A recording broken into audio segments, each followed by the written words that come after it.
Black, pink, hot pink. এটা hot pink purple combination, অনেক বেশি সুন্দর শাড়িটা। এই যে এটা হচ্ছে আঁচলে পড়বে। আমাকে হোয়াইটে মানায় না, আমাকে ডার্ক কালারে মানায়, ফেল্লা লাগে আমারে। এই যে শাড়িটা হচ্ছে এইটা, আর কুচিটা হচ্ছে এরকম হবে।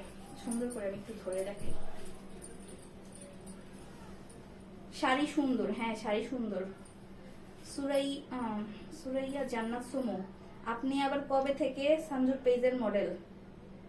আমি আমি তো এর আগেও লাইভ করছি, মোটামুটি কয়েকটা লাইভ করা হয়েছে। আসলে লাইভ গরম, আমাকে অনেক বলে আফরিন লাইভটা করতে, আমি আশা হয় না, আসলে এত ব্যস্ত, অফিস তারপর হচ্ছে পার্সোনাল লাইফ নিয়ে অনেক ব্যস্ত, তাই লাইফটা কন্টিনিউ করা হচ্ছে না। এই যে শাড়ির কুচিটা হচ্ছে এটা, দেন আঁচলটা এটা। জলদি করে স্ক্রিনশট নিয়ে নেন আর জলদি করে অর্ডারটা কনফার্ম করে ফেলেন।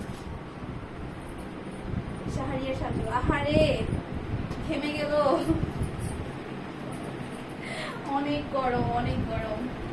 যে গরম পড়ছে, ঘামবো না তো কি করবো বলো।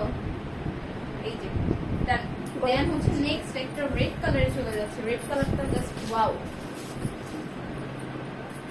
রেড কালারটা just wow wow wow wow. সব মেকআপ শেষ, কালকে কাশফুলে যে যাবো এই গরমের মধ্যে, একদম 12টা বাজবে। সেটিং স্প্রে ইচ্ছা মতো মারা লাগছে। কালকে আমরা কাশফুল দেখতে যাচ্ছি সবাই মিলে। জায়গাটা বলবো না, বলবো না, জায়গাটা বলবো না, খুঁজে বের করো আমাদেরকে। আমরা অনেকে যাচ্ছি। আমরা কয়টা মডেল যাব টোটাল? নিজেকে মডেল দাবি করতে না ভালোই লাগে, যদি একটু মোটকি মডেল হয়ে গেছে, অনেক অনেক মোটা হয়ে গেছে। আগের লাইভ আর এখন লাইভ দেখতে তো বুঝতে পারি কতটা বড়। নিজের কাছে নিজের আমি কেমন লাগতেছে ক্যামেরার সামনে। বাসায় এখনো বাচ্চা উপাধি দেয়, বিয়াটা দিব কেমনে?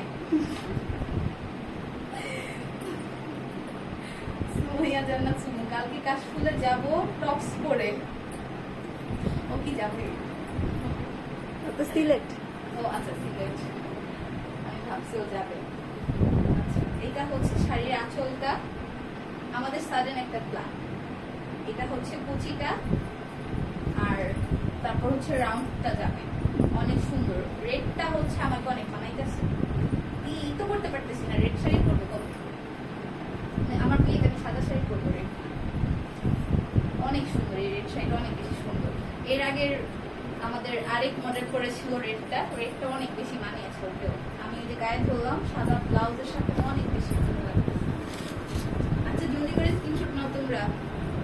মিলন চট্টার, হাই, হ্যালো ভাইয়া। আচ্ছা, সরি মিস্টেক, আমি বুঝি নাই আসলে। আসলে তো আমি